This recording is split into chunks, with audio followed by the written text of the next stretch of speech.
America spent almost $286 billion alone on private AI investment last year. China spent only about $12 billion. So America's winning the AI race, right? Well, stick around and we'll find out. In America, people are arguing about whether AI is stealing jobs or destroying creativity, filling the internet with digital diarrhea.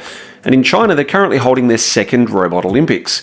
There's over 2,000 robots competing, there's 51 events, and there's an actual crowd watching machines do martial arts and fall over and do stupid things as well. What if the AI race isn't won by the country spending the most money? What if it's won by the country that gets everyone comfortable using the damn thing?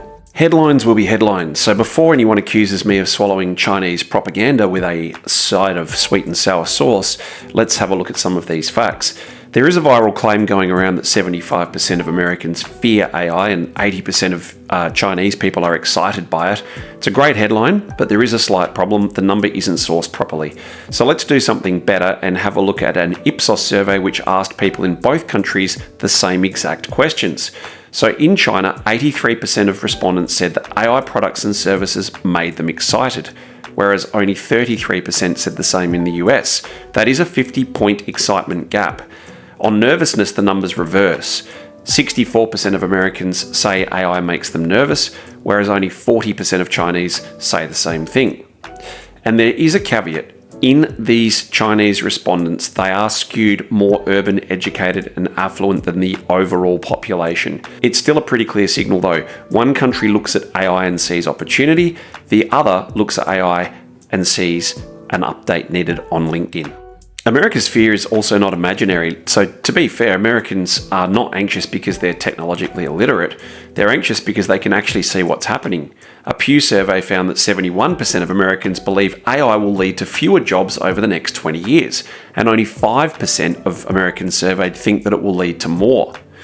A Stanford report also talks about employment amongst software developers aged 22 to 25, and it had fallen by 20% since 2024. So that doesn't prove that AI caused every one of those losses, but if you spent 4 years honing your craft and learning how to code, and a chatbot can now produce something suspiciously close to what you're doing in 10 or 11 minutes, then your enthusiasm might be somewhat restrained. Now, if we look at content, we've got nothing but fake images, fake voices, fake articles. Entire social feeds are filled with AI-generated people doing things that humans never asked to see. Merriam-Webster actually made slop its word of the year. That's brutal. And it doesn't do much for the industry and its reputation.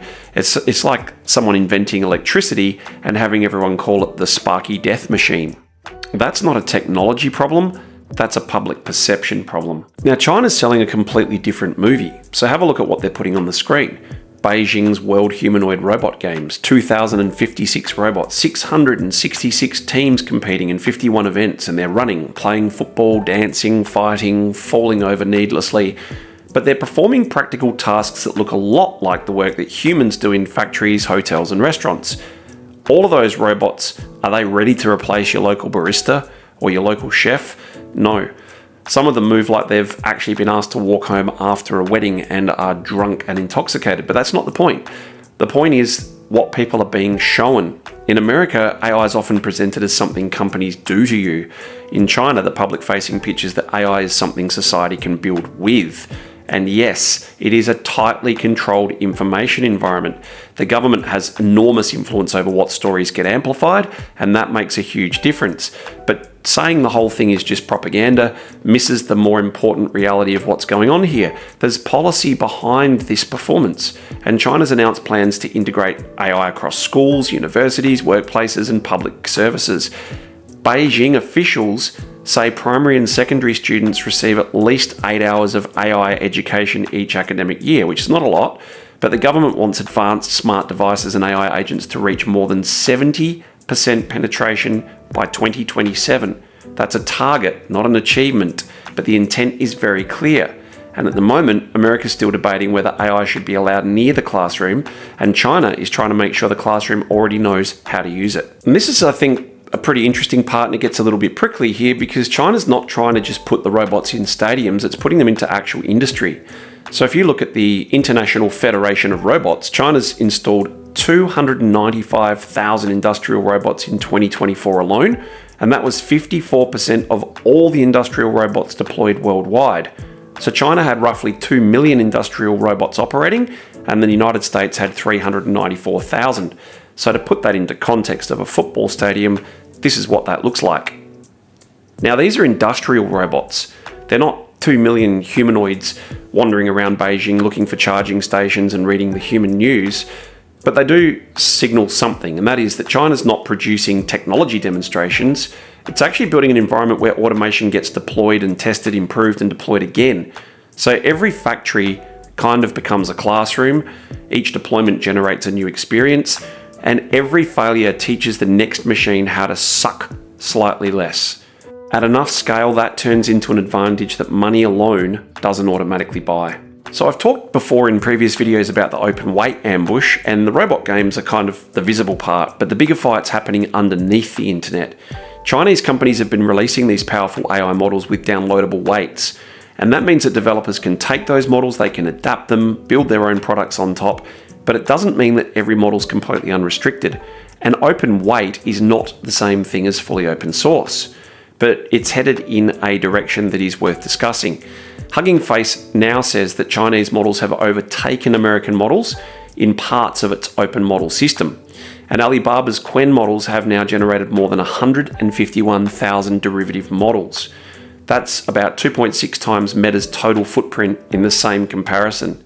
And at one point, developers were creating 180 to 210 new Qwen-based repositories every day. And if you think about what that means, people aren't watching a demo, they're building on the foundations already.